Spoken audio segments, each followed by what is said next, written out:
జ్ఞానయోగము సృష్టి యొక్క రహస్యం. రజ్జు సర్పభ్రాంతిలతో లేని సర్పాన్ని చూసినట్లు మాయ అనే అజ్ఞానం లేని ఈ ప్రపంచాన్ని చూస్తున్నాం. అంటే రజ్జు సర్ప భ్రాంతిలో లేని సర్పాన్ని చూచినట్లు మాయ అనే అజ్ఞానం వల్ల లేని ఈ ప్రపంచాన్ని చూస్తున్నాము. సర్వ భ్రాంతి పోగానే తాడు ఉన్నట్లు, అజ్ఞానం పోగానే బ్రహ్మమే ఉంది అనేది జ్ఞానం. ఇది కీ పాయింట్ అన్నమాట.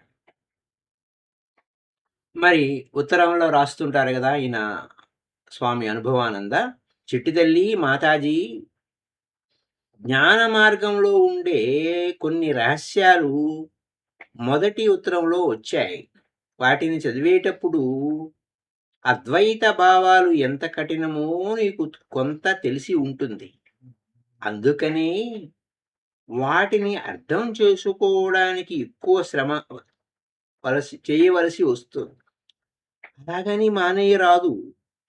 అలాగే దంటాలు కొడుతూ ఉంటే మెల్లమెల్లగా విషయాలు ముందు అర్థం అవుతాయి. తర్వాత మనసు నిశ్చలం అవుతుంది. మనసు నిశ్చలం అయ్యే కొద్దీ యమనియమాల మీద గట్టి పడుతాయి. ఆ యమనియమాలు గట్టిపడే కొద్దీ సాధనా సంపత్తి అభివృద్ధిగాంచే కొద్దీ ఈ మార్గంలో ఉండే రహస్యాలు బోధపడుతూ ఉండటం, అనుభవాలు వస్తూ ఉండటం జరుగుతుంది. అంచేత ఏమాత్రం భయం లేకుండా ధైర్యంతో చదువుకో. అయినా మరొక విషయం చెప్తాను. ఇప్పుడే ఎక్కువ కష్టమైన విషయాలు నీకు చెప్పనులే. మెల్లమెల్లగా నీ శ్రద్ధను బట్టి, అర్థజ్ఞానాన్ని బట్టి, ఆచరణను బట్టి, అనుభవాన్ని బట్టి, ఎప్పుడు ఎంతవరకు ఏది అవసరమో ఆలోచించి ఆ విషయాలు నీకు తెలిపేస్తూ ఉంటాను. నీకు భయం ఎందుకు? పూర్వం ఈశ్వర ప్రణిధానాత్ అనే విషయంలో భక్తి యోగంలో ఏమని గ్రహించుకున్నాం? మనకు కనపడుతూ ఉండే ప్రపంచాన్నంతా భగవంతుడు సృష్టించాడని విన్నాం. అతడు ఇంత విశ్వాన్నంతా కల్పించాడు కాబట్టి అతడు ఎంత ప్రజ్ఞాశాలి బాబోయ్ అని ఆశ్చర్యపోయాం. సృజించడానికి వస్తువేది అనేటప్పటికీ కుమ్మరివాడికి మట్టిలాగా, కంసాలికి బంగారంలాగా ఈ భగవంతుడికి ప్రధానం అనేది ఒకటి ఉంటుంది అన్నారు సాంఖ్యులు. అలా ఉండడానికి వీలు లేదు. భగవంతుడు సర్వవ్యాపకుడు. అతడి లేని చోటు, కాని వస్తువు లేదు అనాలి. అలాగైతే ఈ ప్రధానం ఎక్కడ ఉంటుంది? ఆయన కంటే బయటగా ఉన్నదంటామా అంటే భగవంతుడే. అంతా ఉంటే ఇక ఈ ప్రధానం ఉండటానికి చోటేది? అంచేత ఆ ప్రధానం అనేది భగవంతుడికి బయట ఉండడానికి వీలు లేదు. పోని భగవంతుడు లోపల ఉందామా అంటే ఆ పాలలో దానికి వ్యతిరేకమైన పెరుగు ఉంటుందా? పాలు గడ్డ కడితేనే పాలు లక్షణాలు పోవా? భగవంతుడు వెలుగు లాంటి వాడు. ఈ ప్రధానం అంధకారం లాంటిది. ఈ రెంటికి ఇంత భేదం ఉంటే ఆ ఈశ్వరుడిలో ఈ ప్రధానం ఎలా ఉంటుంది అని ప్రశ్న వస్తుంది. వెలుతురులో చీకటి ఎలా ఉంటుంది? వెలుతురు రాగానే చీకటి పారిపోయే గదా అంటారు. దీనికి సమాధానం ఏమన్నారంటే, ఉండవచ్చు. పాములో విషము లేదా? ఆ విషం పాముకేమన్నా హాని చేసిందా? అలాగే ఈశ్వరుడిలో ఈ ప్రధానం ఉంది అంటారు. అయితే ప్రధానం ఈశ్వరుడు ఏ భాగంలో ఉంది? అలా భాగం ఉందంటే ఆ ఈశ్వరుడిలో ఒక భాగంలో ఉందని అర్థం. అలా భగవంతుడిలో భాగాలుంటాయనడానికి వీలు లేదు అని చెప్తున్నాయి ఉపనిషత్తులు. కాబట్టి ఈ ప్రధానం అసలు లేనే లేదని కొందరి తీర్మానం. సరే, ఈ ప్రధానం లేదు బాగానే ఉంది. ఆ విషయం ఒప్పుకుందాం. అయినా భగవంతుడే ఈ సృష్టిని చేస్తున్నాడయ్యా. ఎలాగంటే ఆ పరమేశ్వరుడు తన శక్తి చేతనే తానే కర్త అవుతున్నాడు. అంటే కుమ్మరి తానే, మట్టి కూడా తానే అయ్యనాడయ్యా అని మరికొందరు సమన్వయపరుస్తారు. ఇలా ఈ విచిత్రం ఎక్కడైనా ఉందా? తానే కర్త తానే కర్మ అవడం సృష్టిలోనే లేని విషయం అనే సందేహం కలుగుతుంది. లేకేమీ సారెపురుగుంది, దానిలోంచి దారం తీస్తుంది, గూడు కడుతుంది. అలాగే ఆ భగవంతుడు తనలోనే ఉన్న ఈ ప్రపంచాన్నంతా సృజించాడయ్యా అని మరలా మరొక సమాధానం వస్తుంది. అదేమిటయ్యా? భగవంతుడు మరొక్కదాన్ని తనకంటే బయటగా చేయడానికి వీలు లేదు గదా! ఎందుకని? తనకు బయట అనేది ఉండడానికి వీలు లేదు గదా! అంటే ఆమ్ని ప్రెజెన్స్ కదా! సర్వవ్యాపకత కదా! లోపల సృజించడానికి కూడా వీలు లేదు. ఎలాగంటే అతనిలో భాగాలనేవి ఉండవుగా. ఇలా కాబట్టి ఇలా ఉండగా మరో సమస్య వస్తుంది.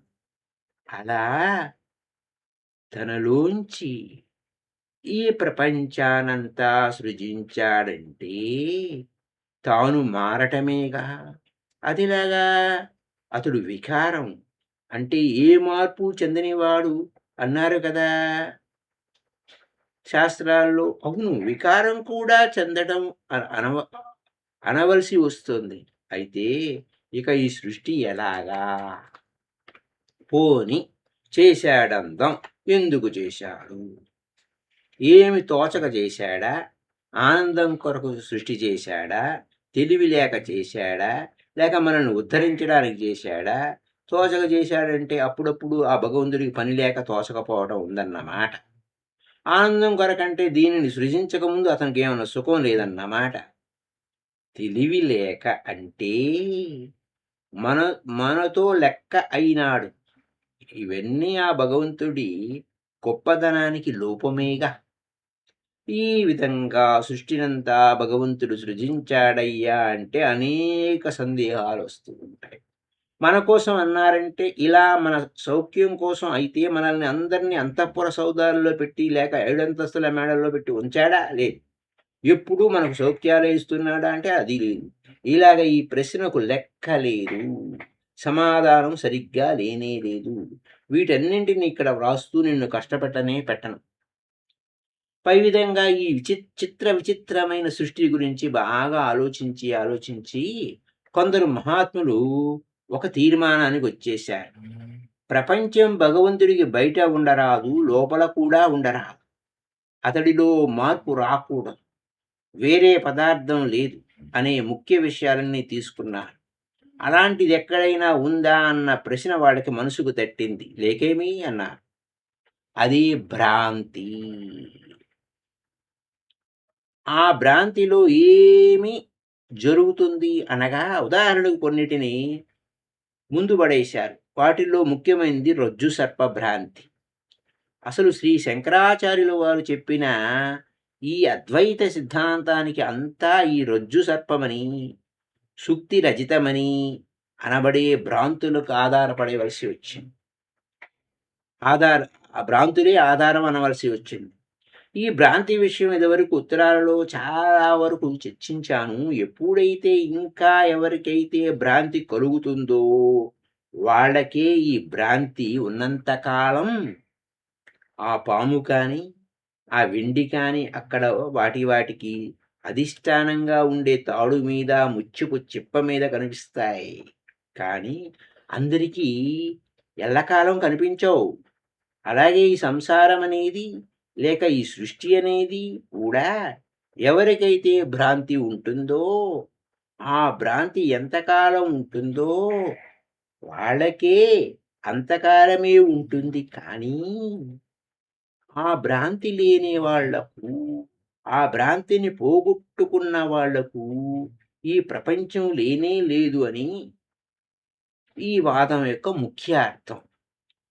ఈ భావాన్ని ఇంకా వివరించడానికని అందరికీ రోజు అనుభవంలో ఉండే మరొక విషయాన్ని చెప్తూ, అద్వైత భావాలు గల శాస్త్రజ్ఞులు తమ సిద్ధాంతానికి ఇంకా బలం ఇచ్చారు.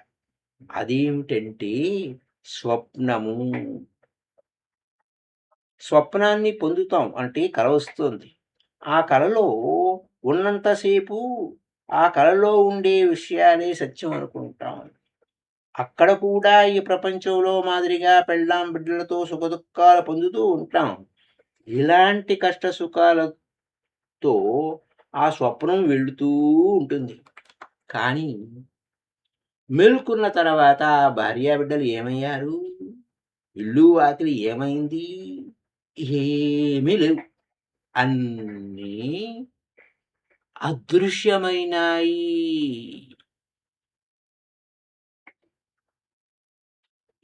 మై డియర్ ఫ్రెండ్స్, స్వప్నంలోంచి మేల్కొన్నంత అంటే జాగృతావస్థ వచ్చిన తర్వాత తెలుసుకుంటాం అది కల అని.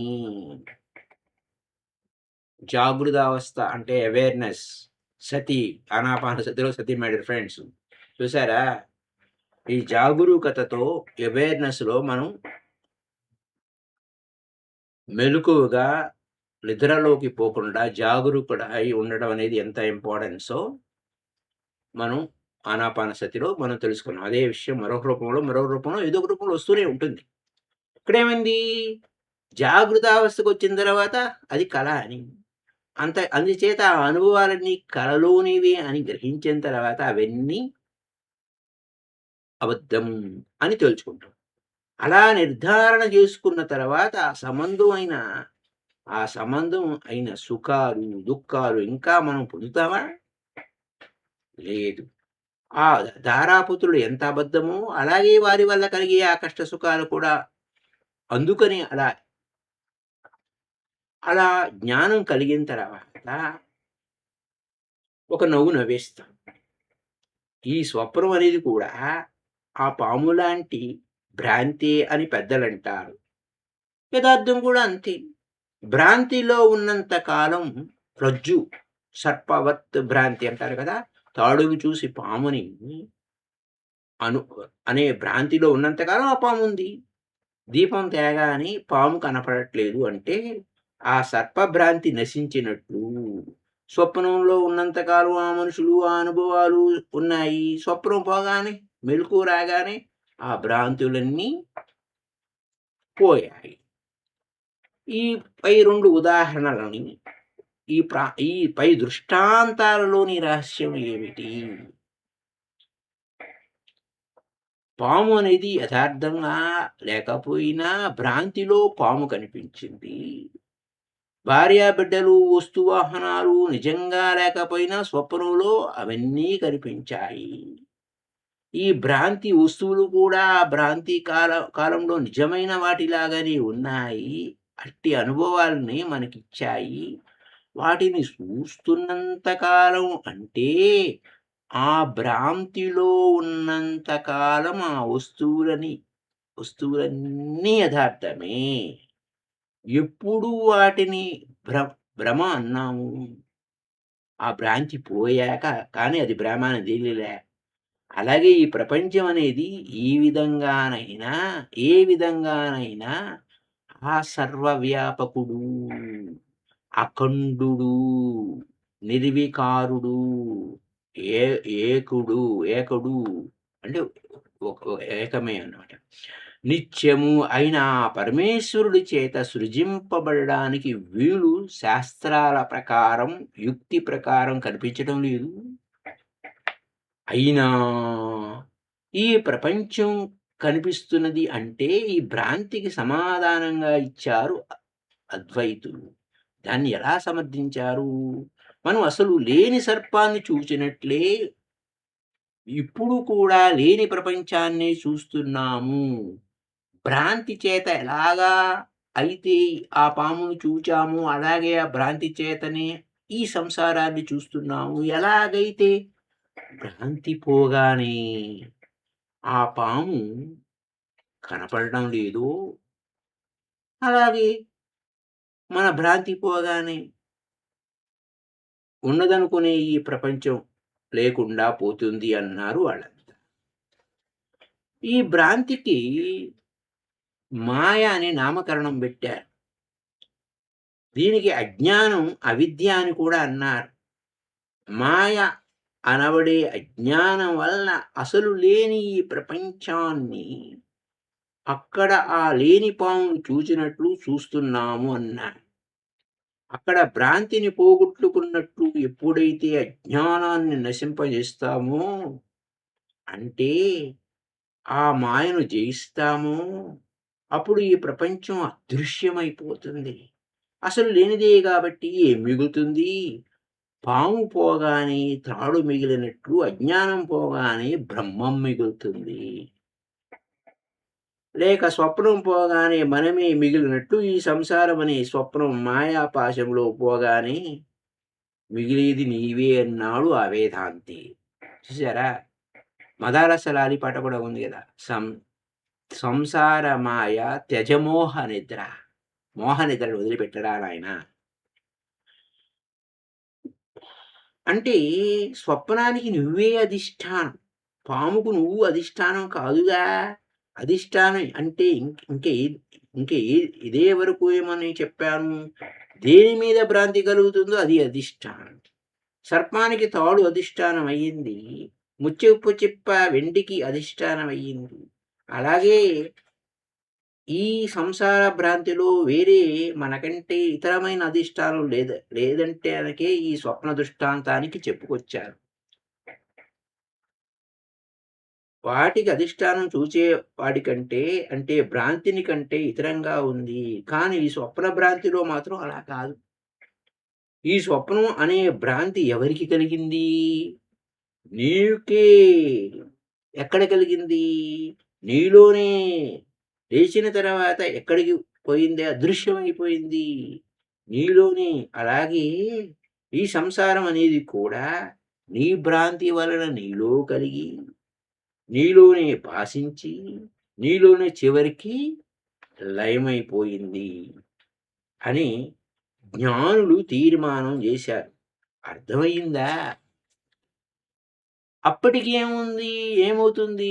ఈశ్వర ప్రణిధానాత్ అనే శీర్షికలో భక్తి యోగంలో ఏ పరమేశ్వరుడైతే ఈ ప్రపంచాన్నంతా సృష్టిస్తున్నాడు, పోషిస్తున్నాడు, లయింపజేస్తున్నాడని అన్నామో, ఆ భగవంతుడు వేరుగా ఎక్కడో ఏ వైకుంఠంలోనో, ఏ కైలాసములోనో లేక ఇక్కడే ఉన్నాడు. ఎవరు? ఎవరు? ఇక్కడే ఉన్నాడా? నీవే అని అర్థం తేలుతుంది ఈ చర్చ వల్ల. ఆ నీవు అంటే ఎవరు? నాను యారు అని నేను ఎవరు? నేను ఎవరు అన్నారే? ప్రతి మనిషి కూడా అని అర్థం. నీవంటే ఎవరు? ప్రతి మనిషి కూడా. ఆ జీవుడే తన భ్రాంతి చేత నానాతత్వంగా కనిపిస్తూ ఉండే ప్రపంచాన్ని చూస్తున్నాడే కానీ యథార్థంగా ఈ ప్రపంచం లేనే లేదు. కనిపించేటంతా లేనిదే. కనిపించేదంతా లేనిదే. భ్రాంతే. ఈ భ్రాంతి రూపంగా ఉన్న ప్రపంచానికంతా కారణమైన భగవంతుడు ఈ జీవుడే. అందుకోసమే జీవో దీవో సనాతన దైవః అన్నారు. అయితే మరలా జీవుడే అంటాం దీనికి. ఈశ్వరుడు అనరాదా? అంటావా? నిజమే. ఈ పైన వచించబడిన రహస్యాన్ని కేవలం పరోక్షంగానే కాకుండా అపరోక్షంగా కూడా ఎవరు గ్రహించుతారో, ఏ జీవుడు తెలుసుకుంటాడో వాడు జీవుడు అనబడడు. వాడు భగవంతుడే. అందుకోసమే మై డియర్ గాడ్స్ అన్నారు పితామహ పత్రి సార్ మనలందరిని బోధించడం. ఈ యథార్థం గ్రహించిన వాడు బ్రహ్మవిదుడని, ఆ బ్రహ్మవిదుడు బ్రహ్మమేనని, బ్రహ్మవిద్ బ్రహ్మైవ భవతి, బ్రహ్మవిద్ బ్రహ్మైవ భవతి అన్నాయి ఉపనిషత్తులు. ఈ స్థితిని పొందే మార్గం ఏమిటో ఇంకా కొంచెం చూద్దాం. అంటే జీవుడు దేవుడు ఎలా అయ్యాడు అనే విషయాన్ని నెక్స్ట్ ఎపిసోడ్లో తెలుసుకుందాం. So thank you very much my dear friends, my dear masters, my dear God's. ఇది అనుభవపూర్వకమైన జ్ఞానం, శాస్త్ర పరంగా నిరూపణ అయిన మనలో స్వయంగా మనతో కలలో కానీ మన చుట్టూ రజ్జు సర్పవత్తు భ్రాంతి లేనిది ఉన్నట్టుగా భావించడం కానీ,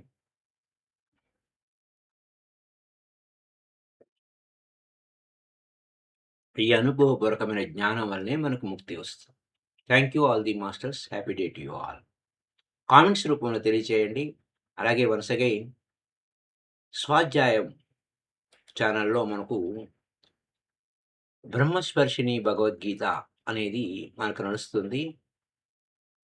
మీకు అనుకూలమైన సమయం కావాలంటే ఆ సమయానికి ఆ టైమింగ్ మారుస్తాను. దయచేసి ఫాలో స్వాధ్యాయ ఛానల్, బ్రహ్మస్పర్శిని భగవద్గీత. బ్రహ్మస్పర్శిని భగవద్గీత శ్వాస మీద ధ్యాసతో దాని అంతా అక్కడ నిజంగా యుద్ధమంతా కూడా మన లోపల జరుగుతుంది. బాహ్య యుద్ధం కాదు. కురుక్షేత్రం, ధర్మక్షేత్రం అంటే శరీరంలోని జరుగుతుంది. దాన్ని ధర్మయుద్ధం అంటే బ్రహ్మనిష్ఠలో కూర్చోవడం, అంటే శ్వాస మీద ధ్యాస పెట్టడం అనే విషయాన్ని గురించి విస్తారంగా